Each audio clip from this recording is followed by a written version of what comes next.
BCS প্রসঙ্গে করা আমার একটা মন্তব্য নিয়ে বেশ কথাবার্তা হচ্ছে সামাজিক মাধ্যমে। কেউ কেউ আমাকে ব্যক্তিগতভাবেও এই ব্যাপারে দৃষ্টি আকর্ষণ করেছেন, সেই কারণে একটা ক্ল্যারিফিকেশন দেয়া দরকার বলে মনে করি।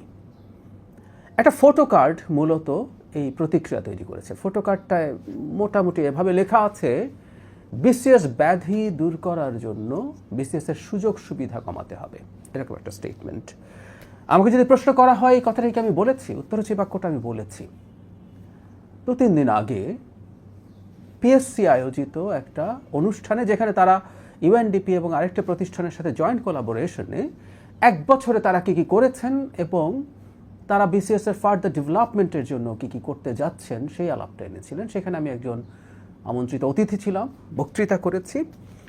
বলা বাহুল্য, সেখানে আমি একজন ব্যক্তি হিসেবে কথা বলেছি, কথাটা আমার উল্লেখ করে দেওয়া দরকার ছিল। তারপরও কেউ কেউ বলবেন সরকারের একটা গুরুত্বপূর্ণ পজিশনে থেকে এটা বলা যায় কি যায় না, কিন্তু আমি কি বলেছিলাম আসলে সেটা একটু ক্ল্যারিফাই করা দরকার। এবং সেটার মাধ্যমেই সাম্প্রতিক সময়ে আমাদের যে ফটোকার্ড ভিত্তিক মিসইন্টারপ্রিটেশন হয় সেটাও একটু বোঝা যাবে সম্ভবত।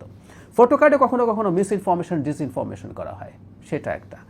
কখনো কখনো এমন কিছু পিক করা হয় যেটা আসলে সঠিকভাবে কারো বক্তব্য প্রেজেন্ট করে না।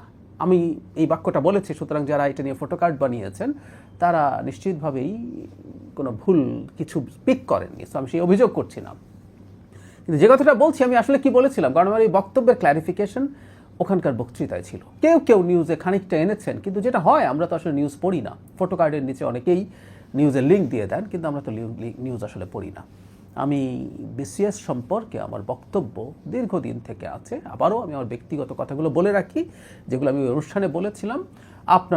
আপনাদের যদি কোনো মন্তব্য থাকে এবং একটু নিউট্রালি, মানে আমরা অনেকে যারা বিসিএস পরীক্ষা দিচ্ছি তাদের কাছে এগুলো খুব ভালো লাগবে আমি জানি, কারণ আমরা ব্যক্তিগতভাবেই এগুলো দেখার চেষ্টা করি। তারপরও আমার মনে হয় আমাদের সমাজে এই আলাপটা হওয়া দরকার আছে। আমি ভুল হতে পারি, কিন্তু এই আলাপটা হওয়া দরকার আছে। এখান দিয়ে আমাদের একটা সঠিক পথ বেছে নিতে হবে।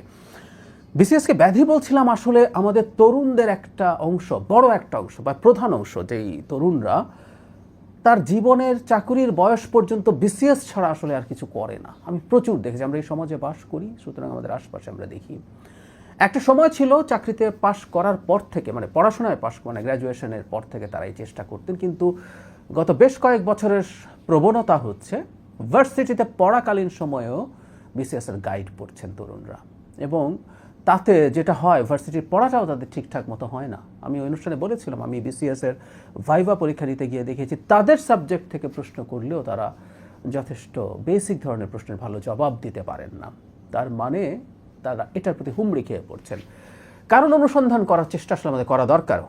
অবভিয়াসলি একটা কারণ হচ্ছে আনএমপ্লয়মেন্ট। আমাদের প্রচুর তরুণ বেকার আছে, সুতরাং এটা একটা বড় কারণ, কোনো সন্দেহ নেই। কিন্তু আমি যে জায়গাটাকে ইন্ডিকেট করতে চাইছিলাম, এটাই কি একমাত্র কারণ? যদি তাই হবে, তাহলে অলরেডি একটা বিসিএস ক্যাডারে চাকরি করে বিশেষ কোনো ক্যাডার পাওয়ার জন্য আবার কেন পরীক্ষা দেওয়া হয়? অথবা অন্য কোনো প্রতিষ্ঠানে, খুব গুরুত্বপূর্ণ ভালো প্রতিষ্ঠান, ভালো ব্যাংক জব করছেন, বাংলাদেশ ব্যাংকে করছেন, প্রাইভেট ব্যাংকগুলোতে খুব ভালো জব করেন অনেকে, যেটা বেতন এবং সুযোগ সুবিধা যথেষ্ট ভালো এখন, কিন্তু সেটা বাদ দিয়ে বারবার বিসিএস এর জন্য ট্রাই করছেন। এই প্রবণতা তো আছে, আমি নিজে ভাইভা পরীক্ষা নিতে গিয়ে দেখেছি, কারণ প্রত্যেকে কে কী করছেন সেটা জানি। ফলে তরুণ একটা ভালো চাকরি পেলেও তিনি সেটায় খুব মন দিয়ে কাজ করেন না, করার কথা না, কারণ উনি বিসিএস নিয়ে ব্যস্ত আছেন, ওনার মন পড়ে আছে বিসিএসে, প্রস্তুতিতে সময় লাগছে। এইটারই কারণ অনুসন্ধান করার চেষ্টা করেছি, এটাই বলার চেষ্টা করেছি। বিশেষ করে বিসিএস শব্দটা আমি যখন সরাসরি বলেছি এটাতে হয়তো একটু ভুল হবে, কারণ আমি জেনারেলাইজ করেছি। কেউ কেউ আমাকে এই ধরনের মন্তব্য করেছেন, আমাকে ট্যাগ করে, উইচ ইজ রাইট, যে সব ক্যাডারের ক্ষেত্রে প্রযোজ্য না। কিছু কিছু ক্যাডার আসলে, কিছু মানে বেশ কিছু ক্যাডার বা প্রায় সব ক্যাডারই আসলে খুব ভালো সুযোগ সুবিধা পান না, হাতে গোনা কিছু ক্যাডার পান। সেটা সেই অর্থে আসলে বিসিএসকে জেনারেলাইজ করা আমার ঠিকও হয়নি। কিন্তু কিছু ক্যাডারের জন্য তো সবাই লালায়িত হয়ে থাকছেন, তার মানে ওখানে এমন কিছু ইনসেন্টিভস আছে যে ইনসেন্টিভসের জন্য সবাই বসে থাকছেন এবং একটা বয়স পর্যন্ত কিছু করছেন না। এরপর যদি কারো কারো চাকরি হয় তাহলে তো একটা কথা আছেই, কিন্তু যদি চাকরি না হয় তাহলে একেবারে রীতিমতো 19-20 বছর, মানে ভার্সিটিতে ভর্তি হওয়ার পর থেকে শুরু করে এখন এই বয়সটা 32 পর্যন্ত, এই দীর্ঘ সময়টা খুবই প্রোডাক্টিভ একটা সময় আমাদের তরুণদের, তারা কিছু করছেন না বিসিএস করার চেষ্টা ছাড়া। এই যে লক্ষ লক্ষ তরুণ এই কাজ করছে, রাষ্ট্রের উন্নয়নে, রাষ্ট্রের গঠনে তাদের গুরুত্বপূর্ণ ভূমিকা নেই, এটা নিয়ে তো আমাদের ভাবতে হবে। কেউ বলবেন প্রচুর চাকরি আমরা ব্যবস্থা করলে এই প্রবণতা কমবে। আমি মনে করি না এটা যথেষ্ট। আমি এই কারণে উদাহরণ দিলাম, ভালো চাকরি করেও কেন তরুণরা তারপরও বিসিএস এর জন্য বসে থাকে, এই প্রশ্নের জবাব রাদার আমাদেরকেই দিতে হবে। সুতরাং কিছু কিছু ক্যাডারে খুবই বেশি ইনসেন্টিভ আছে কিনা সেই প্রশ্ন আমি ওখানে তোলার চেষ্টা করেছিলাম। আর আরেকটা প্রশ্ন আমি ওখানে তুলেছি, সেটা হলো বিসিএস পরীক্ষাটা এমন করা দরকার যে কেউ যেন এটা মনে না করে বহুবার পরীক্ষা দিলে আমি চান্স পেয়ে যেতে পারি। আমি বলেছিলাম মোর অ্যানালিটিক্যাল, মোর অ্যাপটিটিউড বেসড টেস্ট, যেটা আসলে কেউ যদি চান্স পায় খুব অল্প সময়ে চান্স পাবে, আর কেউ যদি না পায় সেটা পাবে না, সেটা বহুবার দিলেও পাবে না। আমাদের এই যে মেরিটোক্রেসির কথা বলি, এটা শুরুতেই ডিফাইন করা দরকার। পরীক্ষা ট্রান্সফরমেশন হচ্ছে, আমি সেখানে জানলাম তারা ধীরে ধীরে আগের প্যাটার্ন থেকে সরে আসছেন, কিন্তু এটাকে আমি ফাস্টার করার কথা বলেছি, যে তরুণ বিসিএসের এই মোহে যেন এতটা না পড়ে থাকতে, যেটা আমাকে দিয়ে হবে না, আমি রাদার অন্য একটা কিছু করি, দেশে একটা চাকরি হোক, দেশে কোনো একটা ব্যবসা হোক, কোনো একটা উদ্যোগ নেই, অথবা দেশের বাইরে যাই, সে যেন খুব অল্প বয়সেই, তার মিড 20s, সে যেন বুঝে যায় যে আমাকে আসলে এটা করতে হবে, তাতে সে তার জীবনের, ভবিষ্যতের জীবনের জন্য অনেক এগিয়ে থাকে।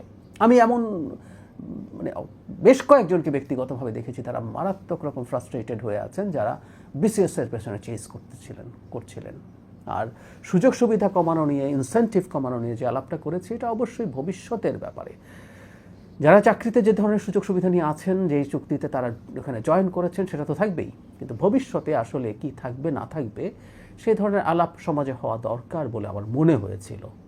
আমাকে কেউ ভুল বলতে পারেন, আমার ইন্টারপ্রিটেশন, আমার বক্তব্য ভুল বলতে পারেন, সেটা নিয়ে আলাপ হতে পারে, কিন্তু আলাপটা হোক, এই আলাপটাই উঠুক আমি চেয়েছিলাম, আর কিছু না।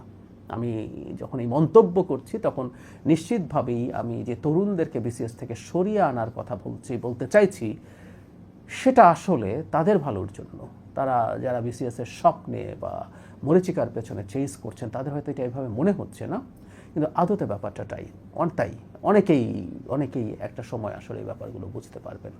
একটা সমাজ এরকমভাবে কন্টিনিউয়াসলি একটা চাকরির পেছনে এইভাবে চেস করতে থাকা ভালো লক্ষণ না। আমি মনে করি আমরা যখন আমাদের যাদের বিসিএস দেওয়ার সময়কার কথা যদি বলি, আমি কখনো বিসিএস পরীক্ষা দেইনি, কখনো না, কোনো ক্যাডারেই পরীক্ষা দেইনি, কিন্তু যাদেরকে দিতে দেখেছি এই ক্রেজিনেস তখন ছিল না, মানে এই না যে তখন প্রচুর চাকরি ছিল।